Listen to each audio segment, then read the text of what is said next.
биринчи Өмүрбек Черкешевди легендарный парламентте тааныштык. Анда да башында жакшы билчү эмеспиз. Анда 350 депутат болчу. Андан кийин биз болсо биринчи рядда отургандан кийин алтыгы нары башка 4-нчи ряддарда отуруп калчу, башка жакта. Ошондо бир жаш жигит чыгып, ушундай бир курч сөздөрдү айтып атканда байкалып калды да, айтканда. Анан өзгөчө так көп сунуштарына суу кошпой, так айтканы, таамай айтканы баарыбызга жаба баштады. Биз дагы өзүбүздүн арабыздан бул кандай депутат экен, бул тигиндей экен, мындай экен деп кичине пикир алмашабыз да. Бирок анда жакын эмес болчубуз. Кийин конституцияны карап атканда Өмүрбек Черкешев өзүнүн альтернативдүү конституциясын алып чыкты. Ошондо биринчи жолу таң калды. Анан кийин биографиясын окуп көрсөм, өзү математик экен, анан кийин мугалим болуп иштеген экен. Анан ушунчалык ошол эле кезде такшалып мамлекеттик конституция деген мамлекеттин бул архитектурасы да.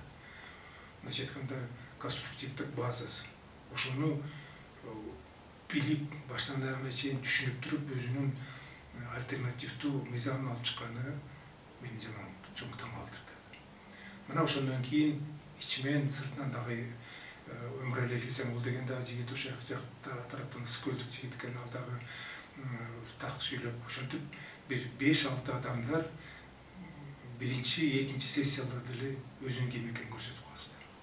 Дагы бир өзгөчөлүгү бар болчу, башка депутаттарга караганда принципиалдуу. Эгер бир багытта кетчү болсо, эч качан мындай ойноп кетпейт да. Бул Высоцкий айткандай разведкага барса болот бул киши менен. Тиги альпинист болсо да болот бул киши менен. Эч качан мындай артынан уруп кетип, же болсо сатып турган мындай мүнөзүндө жок экен да. Көчөгөнү жаш элең, баягы легендарный парламентте бүгүн болсо жаштын ортолоруна жетип калдың. Эми калган ушу 60 жылдагы бүт болгон билимиңди, бүт болгон опытыңды эл үчүн берет деп мен ишенем. Ал үчүн бир гана нерсе керек. Аман эсен бол, ден соолугуң чың болсун, эркиндикте болгонуң. Андан кийин мындай да бирде жигит жөө жүрөт, бир күнү ат минет дегендей, менин оюмча сен жака дагы дөөлөт келет. Мени жалпак экен, аны сүтүп үйдөн алып чыгыш өтө кыйын экен. Ошо дөөлөт келип, өмүр турмушунда жакшылыктар гана боло берсин.